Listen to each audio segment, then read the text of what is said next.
Monica Parker, an American woman, harbored a deep disdain for her daughter-in-law, Sophia, fueled by resentment over losing her fortune.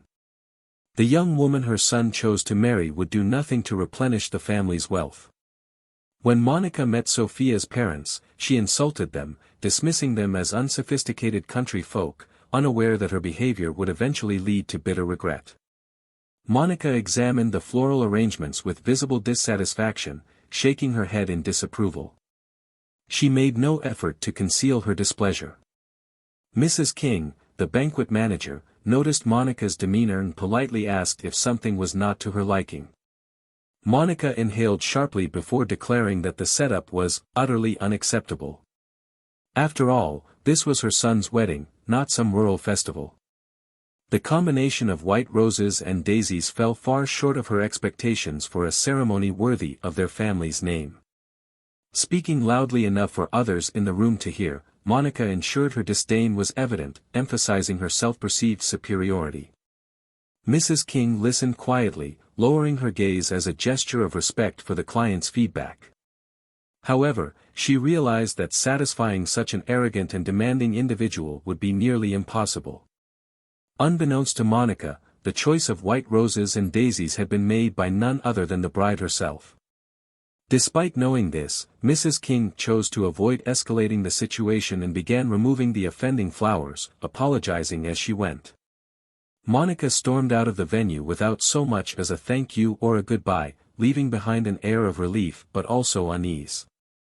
For Mrs. King, Monica's departure meant a temporary reprieve from the woman's condescending remarks, which had been unsettling. However, it also posed a logistical challenge, as the last-minute changes to the floral arrangements risked upsetting the bride, who had personally chosen them. Had Mrs. King known the chaos this change would bring on the wedding day, she might have ignored Monica's demands entirely. Upon arriving home, Monica vented her frustrations to her husband, Liam. She ranted about the floral arrangements, the poor location of the venue, and how she had to educate the staff on elegance and good taste. Yet, her criticisms didn't stop there. She also turned her sharp tongue toward Claire, adding fuel to the fire of her discontent. The bride-to-be and future wife of her son, Claire, was a source of constant frustration for Monica. She couldn't fathom why her son had chosen a woman from a small, obscure town in the middle of New Jersey. Even on the eve of the wedding, Monica remained baffled by what Enzo saw in her. Liam Parker, her husband, listened quietly as Monica vented her discontent. Although he didn't share her opinions, he refrained from voicing his disagreement. Liam had long since grown accustomed to his wife's challenging and often overbearing personality. Confrontation wasn't his style, he simply wanted peace, so he let her speak her mind and did his best to calm her down. Once a highly successful businessman, Liam had experienced a significant financial downturn due to a series of poor decisions and misguided advice from a consulting firm. These missteps had forced the Parkers to abandon their once luxurious lifestyle and adjust to middle-class living. The family yacht had been sold to settle debts, and their financial security was a thing of the past. Liam, however, recognized that blaming others for his failures would accomplish nothing. For Monica, the pressure to restore their family's standing rested heavily on her son's shoulders. She had hoped Enzo would marry someone from a wealthy family to help stabilize their finances. But all those dreams crumbled when he introduced them to Claire Valinsky. A young woman from a modest rural background, Claire had moved to Connecticut for college and stayed to pursue her passion for music. Enzo had met Claire through mutual friends and was immediately drawn to her. Unlike the women his parents had hoped he would date, Claire's simple demeanor stood out. She had little interest in designer clothes, expensive jewelry, or a lavish lifestyle. Intrigued by her down-to-earth attitude, Enzo wasted no time asking her out for coffee. Claire, however, was preoccupied with her dream of becoming a musician and spent most of her afternoons practicing with her guitar. Their relationship didn't begin until an unexpected meeting at a popular amusement park. That day, Enzo convinced Claire to join him for a walk, which turned into hours of conversation and laughter. From that point on, their encounters became more frequent. With each meeting, Enzo admired her grounded personality, her sense of humor, and the slight rural accent that added to her charm. It didn't take long for Enzo and Claire to fall deeply in love. Enzo was certain she was the woman he wanted to build a life with. Unfortunately, their love story didn't align with his parents' grand expectations. When Monica and Liam first met Claire, any dreams of an extravagant, high-society wedding vanished the moment she introduced herself and mentioned her small hometown. Neither of them had ever heard of the place, but its obscurity immediately signaled to them that Claire came from modest roots. When she mentioned her parents were farm workers, Monica nearly had a meltdown. Adding to her disapproval, Monica found Claire's taste in clothing appalling, yet another reason, in her eyes, why Claire was unfit to marry her son. Despite her abrasive nature, Monica adored children and longed for the day when Enzo would make her a grandmother. In her ideal world, this would have already happened if Enzo had married Peggy Myers, the daughter of a wealthy family whose fortune was comfortably in the 7-digit range. Monica often envisioned the pair happily married and expecting their first child, fulfilling her wishes for wealth and grandchildren simultaneously. Enzo had indeed dated Peggy at one point, but their relationship quickly soured. Enzo found her obsession with material possessions off-putting and struggled to connect with her shallow demeanor. On one particular occasion, Peggy humiliated a waitress over a minor mistake with her order, a display of arrogance that sealed Enzo's decision to end things. By contrast, his relationship with Claire was genuine and grounded, something even Liam recognized. Though Liam was no stranger to greed, he respected the sincere bond between his son and Claire and chose not to interfere. Monica, however, was not so restrained. Still reeling from the family's financial downfall, Monica was determined to eliminate Claire from the picture. For her, the idea of Claire becoming part of their family was intolerable. Claire, on the other hand, wasn't naive. She sensed the hostility from her future mother-in-law but made every effort to maintain a cordial relationship. However, Claire's patience had limits, and Monica's behavior had been testing those limits for far too long. When the wedding date was set, Monica took charge of planning the event, insisting on covering all the costs. She outright ignored any input from Claire or her family, dismissing their ideas as irrelevant and unsophisticated. Claire wasn't overly concerned about the wedding itself, but she chose not to argue, knowing it wasn't worth the fight. She understood that, for Monica, this wasn't about love or celebration, it was about status. Claire had only one request for her wedding, that the floral arrangements include a heartfelt tribute to her late grandmother. Monica, eager to appear accommodating, agreed without hesitation and offered to handle the ceremony invitations. Claire felt a glimmer of hope that their relationship might finally improve as they found common ground during the planning process. Sadly, Monica had a far different plan in mind.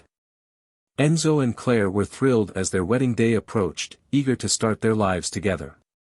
With the ceremony fast approaching, time seemed to fly by. On the big day, Claire enjoyed her preparations just as she had envisioned. She spent the morning at a spa, styled her hair, and chose makeup that accentuated her radiant features. Her dress fit perfectly, and she couldn't wait to hold her bouquet, which complemented the decorations of white roses and daisies she had specifically requested. Guests began to arrive. Enzo's relatives and the couple's local friends filled the venue, but Claire's family presence was sparse. Only her parents, Michael and Nadia Valinsky, were there. When Claire asked Monica about the absence of her extended family and friends from her hometown, Monica brushed it off with a vague comment that they must be running late. She emphasized that the ceremony couldn't be delayed, as doing so would incur unexpected costs. With a dismissive tone, she added, "Besides, isn't the event just lovely and civilized as it is?" Claire decided to overlook the thinly veiled insult, reminding herself that she was marrying Enzo, not his family. His love and sincerity were all that mattered to her. Unbeknownst to Claire, Monica had orchestrated the absence of her extended family by altering the ceremony time on their invitations, setting it an hour later than the actual schedule.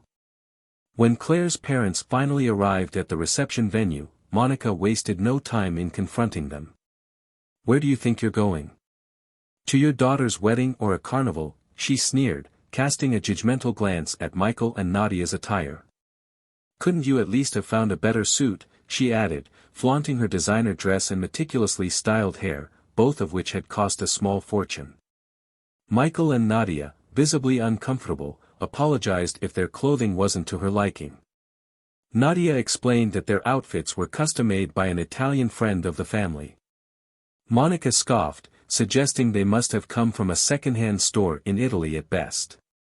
Refusing to let the insults ruin their spirits, Michael took Nadia's hand, and the couple chose to rise above the humiliation. Their focus remained on supporting their daughter, who was about to embark on a new chapter with the man she loved. As Michael and Nadia Valinsky entered the venue, they were met with hostility they hadn't anticipated. Claire had warned them about Monica's difficult personality, but they didn't expect outright rudeness upon their arrival. Monica had a penchant for asserting dominance, often at the expense of others. To her, belittling people was a means of feeling superior. However, fate was about to reveal an unsettling truth about Monica's character to Claire. Claire had meticulously chosen her wedding dress to harmonize with the floral arrangements of white roses and daisies she had personally requested for the event. But when she arrived at the venue and saw red roses adorning the hall, her heart sank. The perfect vision she had crafted for her big day shattered instantly. Overcome with emotion, she broke into tears, unable to proceed with her walk down the aisle. Mrs. King, the banquet manager, hurried over to explain the situation. She assured Claire that she had done everything possible to honor the original plan, but Monica, who was financing the event, had insisted on changing the floral arrangements. As Claire scanned the room, she noticed that none of her extended family had made it to the ceremony. It didn't take long for her to suspect this was yet another manipulative act by her future mother-in-law. It was then that Claire realized this wasn't her wedding, it had never been. The ceremony was a reflection of Monica's desires, not her own. With tears streaming down her face, Claire fled the venue, leaving everything behind. Her parents, equally appalled by the situation, quickly followed. As they stepped outside, Michael was already arranging for a ride, unwilling to remain a moment longer. Monica was left stunned. A runaway bride? Her son abandoned at the altar? What would she say to her friends and the other guests? In a panic, she rushed to Enzo, hoping to salvage the situation. To her shock, Enzo made his feelings clear. "This isn't a celebration, it's your spectacle," he told her firmly. "You can enjoy it all you want because it's your event. My celebration will happen far away from you." Without another word, Enzo walked away, leaving Monica to face the consequences of her actions. Enzo stepped forward, his voice steady as he addressed the room. Standing in the center of the hall, he announced to the guests that they should leave the venue and join him at a nearby grove. The attendees exchanged puzzled glances, unsure of what was happening, but gradually they began to follow his lead.